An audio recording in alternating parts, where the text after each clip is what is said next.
There's an old joke. Why did you hit yourself in the head so many times? Answer: because it feels so good when you stop.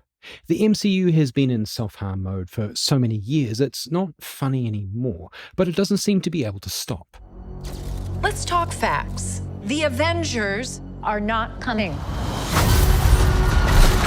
Who will keep the American people safe?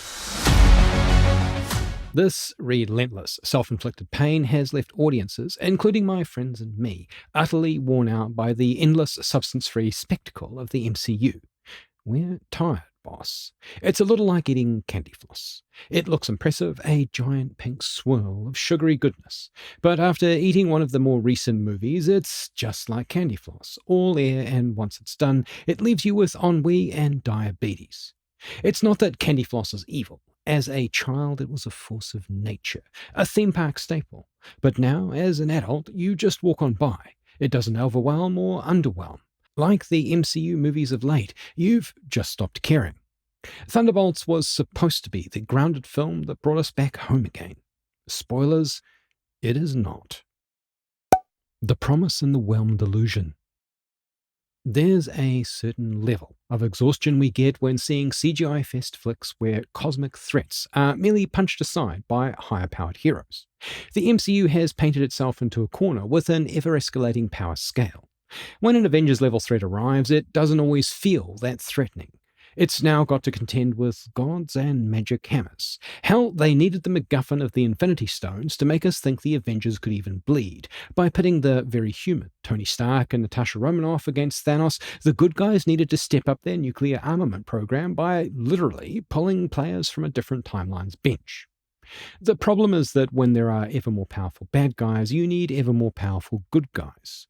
When the movies become power-based dick-waving contests, there are no real stakes anymore. When we bring heroes back from the dead or turn villains into good guys, audiences switch off. In the superhero genre, there is a thing called a street-level hero. This term defines both the hero themselves, perhaps without magic powers or super strength, but also the foes they fight. They can be gangs, kingpins, or corporations, but they're foes you can face. DC's Bat Family are street-level heroes. Bruce Wayne's rich, but otherwise he's just some guy with a radical set of motivations. Whether you prefer street-level conflicts is not the point. What street-level superheroes provide a writing team are crucial constraints. You can't magic away the bad guy. You need to go through a hero's journey, reach the other side, and become a better person. The sacrifices are the point. The promise of Thunderbolts was more street-level goodness. The squad is Yelena, sister of the infamous and now dead Black Widow. Her father, Alexei, the Red Guardian, is a sort of Soviet dollar store knockoff of Captain America. Bucky, also known as the Winter Soldier, is a man with more PTSD than superpowers. His big claim to fame is a super strong arm that somehow doesn't tear from his shoulder, perhaps because he suckled on the super serum teat as a part of the Winter Soldier program. There's John Walker, the asshole edition of Steve Rogers, and Ava Starr, Ghost, someone who can phase through walls but is otherwise fairly normal.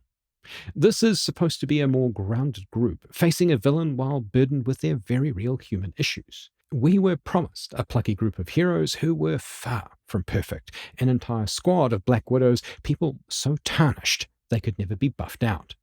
It felt like we might be getting a real story again without the CGI eyeball fuck that the prior movies turned into, but crucially, with a more down-to-earth story. We were lied to. This initial feeling of relief is an illusion, as the film ultimately fails to deliver on its promise, not least because the main villain, Sentry, makes Thanos look like an extra in Barney and Friends. The muddled identity crisis. Let's start by restating the central problem of the film's identity. At least part of it is that Thunderbolts doesn't know whether it's about Avengers-level threats or street-level heroes. With parts of the cast notably not superpowered, Yelena, arguably the main protagonist, is just like her older sister, well-trained but terribly human. But with the enemy being a cosmic force, Bob's Sentry, it feels like Marvel isn't confident that the stakes of a street-level conflict will pull audiences in. This fundamental disconnect between the team and their foe leads directly to what I call the Joker-level missed opportunity. By mixing Sentry with a group of scrubs, the film robs itself of a more interesting villain and, by extension, a more interesting narrative. It's not that Robert Reynolds is poor fuel for villainy. His tortured drifter past, filled with drug use and bad parenting, is fertile ground for a man to turn to evil. It's that Bob goes from likable yet confused to a cosmic threat in less than 24 hours. He turns from someone we want to help, a dopey wreck, a man who can't stand up straight, into an unstoppable god, all with the barest hint of training. This robs us of any believability in the inherent villainous threat. It's comedic, not serious. But if we'd flipped the bit and had a Joker-level antagonist, a person who was actually tempted by evil rather than misunderstood, but had limitations rather than godlike powers, we could have explored more of the backstory and mental tapestry of our street-level heroes.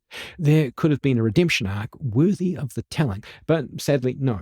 Bob's fall is a stumble, and his redemption, well, we'll get to that Kodak moment shortly. The MCU's core mistake is made in the boardroom, demanding a content churn of movies and subsequent revenue. What makes people heroes is striving for heroism rather than attaining it. Striving means a willingness to sacrifice. Heroes aren't heroic because they can fly or are bulletproof, and the MCU continues to miss this nuance by putting people in the octagon against monstrously overpowered enemies. We don't get character exploration. Instead, screenwriters are forced to convolute themselves out of crisis after crisis by any means necessary, a clear symptom of the MCU's creative stagnation. The failure of character arcs. There's an old piece of writing advice I'm sure you've heard before. Show, don't tell. If we hear about it, it's a documentary. If we live through it, we become part of the journey. This fundamental failure to show, don't tell is highlighted in Yelena Belova's supposed character arc. Thunderbolts' initial opening stanza tries to present Yelena as a tortured soul, but we're not quite sure we can buy it. She's too competent, too cocky, despite her Blade Runner-esque noir voiceover. Yelena is too damn comfortable being the Black Widow's replacement for us to believe she's having a crisis. It's because of this voiceover. She's telling us she's sad, but we don't get to see her being troubled by it. This mistake is replicated throughout the movie. Another one, there's a moment in a flashback where she sees herself as a child doing something horrible. She chooses to run from this initially, then confront it, but at no time does she take the crucial step her father Alexei hints at, forgiving herself. His perspective is that she was a child, totally fair, and that she was judging herself by an adult's standards rather than judging those who put her there. Imagine if her moment of earned catharsis was to forgive herself, as Alexei suggests. She doesn't need guns or martial arts for that, merely recognition that she's on a path and now more in charge of her destiny than her previous masters ever were. Yelena never has this moment, instead stumbling from being aware of others to being unaware of herself, all while we in the audience are told she's working on her shit. She is not alone in this. All characters move through their arc by talking it out. Walker becomes less of an asshole by talking about being an asshole. Ghost becomes less of an asshole by talking about being an asshole. Alexei, well, you get the idea. Back to Yelena. We're told she wanted to be the goalie, the person other people could rely on when they made mistakes. As a precursor to her heroic act, it's a good setup, but the film then presents this telling as the actual heroic act. Yelena has no goalie moment in the movie. She's not in charge. We're supposed to believe that years of institutional trauma are magicked away by one conversation between her and Alexei, and at no time do we really see Yelena doing what Captain America would do, rousing the team, or being the person who's injured in the line of duty. It's theatre, not action. We're told, not shown. This is further let down by characters who could have supported this journey being squandered. David Harbour's Red Whatever is consigned to slapstick comic relief. Harbour has range and gravitas. He's been a caring father in Stranger Things. He's been the tortured soul of Hellboy. Here, he's a caricature instead of being better used to support Yelena's journey. The problem with this is that we can't take his messages seriously. Alexei Shostakov was the man Soviet Russia hung its hopes on, and yet we're supposed to believe he's a semi-incompetent buffoon who has cringe dad moments. It robs the found family message of its importance. His character could have had a better arc. He's never been a complicated man and just wants to have the family he never could. However, Alexier's comic reliefs starves this necessary found family message of much of its momentum. The wasted potential doesn't stop there. Bucky Barnes smells exactly like trauma, but we see no notable redemption arc here. For sure, Bucky's probably done enough redemption already, but in Thunderbolts all he is a life support system for a superpowered arm. He's too easily convinced the group of malcontents wants to help, going from their captor to an accomplice in 3.2 nanoseconds. But the real crime scene here, the most squandered of all potentials, is Ghost. While Florence Pugh is brilliant as Yelena Belova, we already know what a Black Widow looks like. This suggests the most interesting character of the lot is potentially Hannah John Kamen's Ava Starr, a tortured hero with a tortured past who remains tortured. There could have been such promise between Yelena and Ava, where they started off in conflict, became frenemies, then earned some trust. While this is hinted at, the payload is left on the runway. The insults to Ghost continue. She is quite powerful with her ability to phase through things, and we can't have that with street-level heroes. So basically, the movie just sidelines this ability through villains using a Walmart ghetto blaster, the sound from which stops her from using those abilities. It's ridiculous that her main move is so easily defeated, rendering her entire power set to that of an also-ran. The hard fails of both moments means a truly tragic antihero, Ghost, loses both her narrative and superpowered punches, leaving poor Hannah John Kamen to try and act as a tortured antihero with no goddamn lines to back it up. The catharsis-free ending. No calories, no flavour.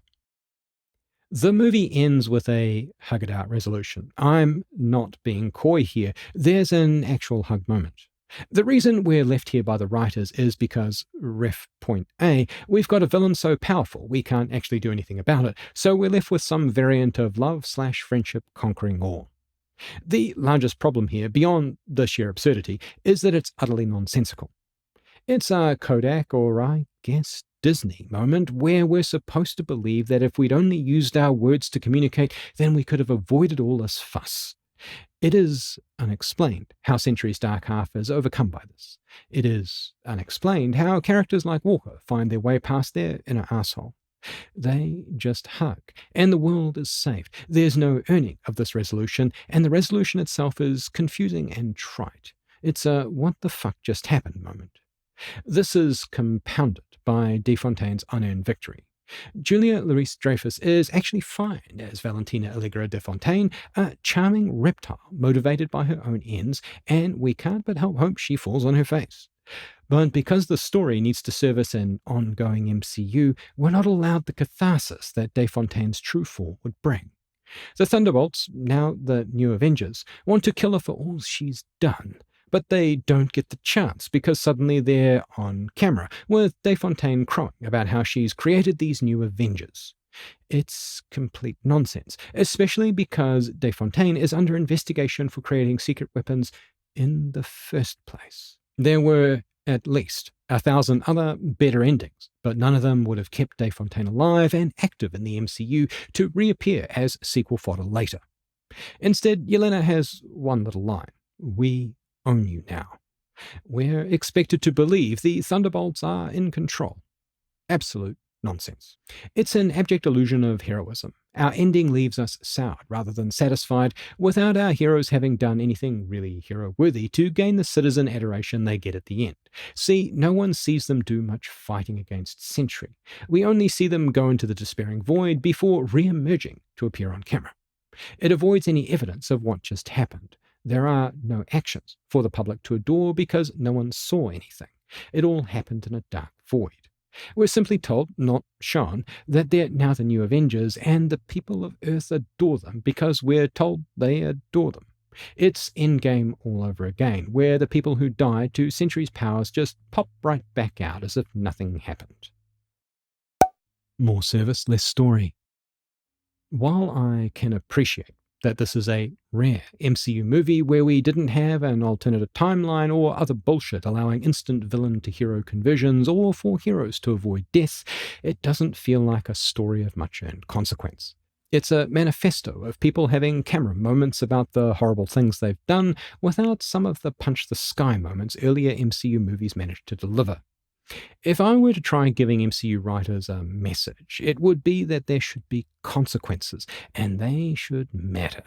Nothing in Thunderbolts, from the villain to the hero arcs and to the action, has any consequence or risk. It's the same Marvel, confused about what movie it's trying to make all over again. And it's a shame. For a company with so many great comics about actual sacrifice, they miss the boat all the time in their latest movies. There needs to be more service to the story and less service to the MCU, and continually cranking out the next 27 movies. Guys, we're bored. What did you think of Thunderbolts? Let me know in the comments below. And if you'd like to see a new MCU movie with consequences, well, I'm not sure I can help, but click like anyway. And thanks for watching. Please hang up and try again.